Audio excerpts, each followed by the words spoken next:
একসময় গোমূত্রের কদর ছিল সারা পৃথিবীতে। না, চিকিৎসার জন্য নয়, একটি বিশেষ শেডের রং তৈরির জন্য ব্যবহার হতো গোমূত্র। গোমূত্র থেকে তৈরি ইন্ডিয়ান ইয়েলো রং ছড়িয়ে পড়েছিল গোটা বিশ্বে। বহু বিশ্বখ্যাত শিল্পী তাঁদের শিল্পকর্মে সেই রং ব্যবহার করেন। ইন্ডিয়ান ইয়েলো, কিছুটা কমলা ঘেঁষা হলুদ বলা যেতে পারে এই রঙকে। ছবিতে উজ্জ্বল সোনালী রং আনতে এই ইন্ডিয়ান ইয়েলো ব্যবহার করা হতো। পঞ্চদশ শতাব্দীতে ভারতে প্রথম এই রঙের ব্যবহার শুরু হয়। মুঘল আমলের অনেক মিনিয়েচার পেন্টিংয়ে এই রঙের ব্যবহার করা হয়। পরে ভারত থেকে সমগ্র ইউরোপে ছড়িয়ে পড়ে ইন্ডিয়ান ইয়েলো। ইউরোপের অনেক তাবড় চিত্রশিল্পী বিভিন্ন মিউরাল, তৈলচিত্র এবং জল রঙে আঁকা ছবিতে ইন্ডিয়ান ইয়েলো রং ব্যবহার করেছিলেন। সবথেকে বিখ্যাত নিদর্শন ভ্যান গগের দ্য স্টারি নাইটের হলুদ রঙের চাঁদ এবং জোসেফ ম্যালার্ড উইলিয়াম টার্নারের the angel standing in the sun. কিভাবে তৈরি হতো এই রং?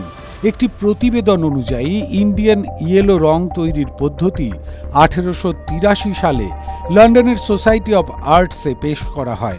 প্রতিবেদনটি তৈরি করেন বিখ্যাত লেখক ত্রৈলোক্যনাথ মুখোপাধ্যায়। তিনি বিহারের মুঙ্গেরে গিয়েছিলেন ইন্ডিয়ান ইয়েলো রং তৈরির বিষয়ে গবেষণা করতে। জানা যায় গোমূত্রই ছিল ইন্ডিয়ান ইয়েলো রঙের ঔজ্জ্বল্যের রহস্য।